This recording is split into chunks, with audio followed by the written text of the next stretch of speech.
ओम नमो नारायण। तो आज हम सुनने जा रहे हैं तुलसी जी के विवाह की कथा।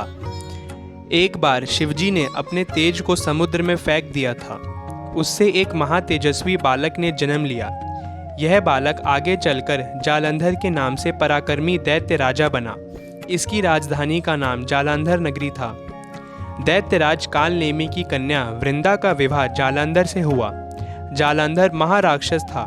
अपनी सत्ता के मद में चूर उसने माता लक्ष्मी को पाने की कामना से युद्ध किया, परंतु समुद्र से ही उत्पन्न होने के कारण माता लक्ष्मी ने उसे अपने भाई के रूप में स्वीकार किया। वहां से पराजित होकर वह देवी पार्वती जी को पाने की लालसा से कैलाश पर्वत पर गया।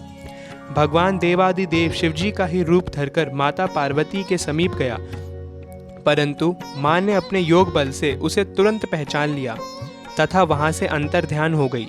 देवी पार्वती जी ने क्रुद्ध होकर सारा वृतांत भगवान विष्णु जी को सुनाया। जालंधर की पत्नी वृंदा अत्यंत पतिव्रता स्त्री थी। उसी के पतिव्रता धर्म की शक्ति से जालंधर ना तो मारा जाता था और ना ही पराजित होता था। इसलिए जालंधर का नाश करने के लिए वृंदा के पतिव्रत धर्म को भंग करना बहुत आवश्यक था। इसी कारण भगवान विष्णु जी ने ऋषि का वेश धारण कर वन में जा पहुंचे, जहां वृंदा अकेली भ्रमण कर रही थी।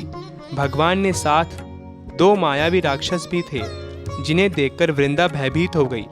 ऋषि ने वृंदा के सामने पल में दोनों को भस्म कर दिया। उनकी शक्ति देखकर वृंदा ने कैलाश पर्वत पर महादेव के साथ युद्ध कर रहे अपने पति जालंधर के बारे में पूछा।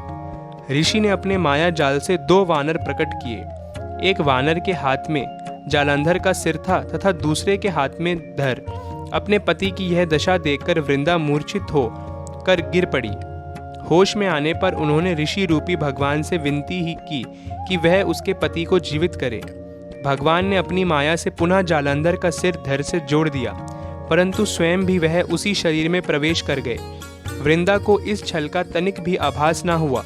जालंधर को भगवान के साथ वृंदा पतिव्रता का व्यवहार करने लगी, जिससे उसका सतीत्व भंग हो गया। ऐसा होते ही वृंदा का पति जालंधर युद्ध में हार गया। इस सारी लीला का जब वृंदा को पता चला तो उसने क्रुद्ध होकर भगवान विष्णु जी को हृदहीन शिला होने को श्राप दे दिया। अपने भक्त के श्राप को भगवान विष्णु जी ने स्वीकार किया और शालिग्राम पत्थर बन गए।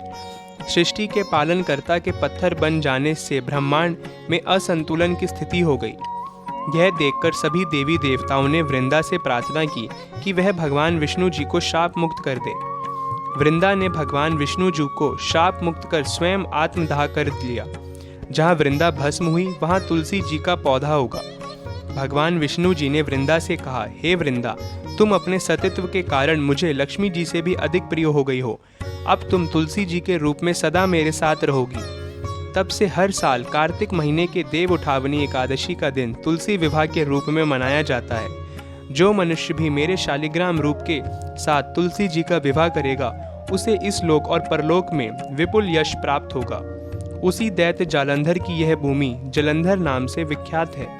सती वृंदा का मंदिर मोहल्ला कोट किशचंद में स्थित है। कहते हैं कि इस स्थान पर प्राचीन गुफा भी थी, जो सीधी हरिद्वार तक जाती थी।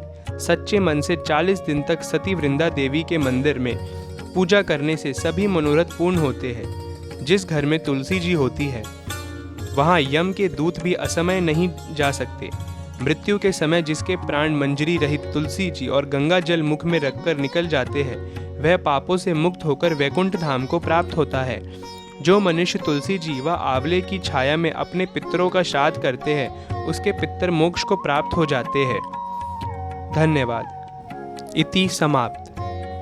बोलिए विष्णु भगवान की जय। बोलिए तुलसी महारानी की जय।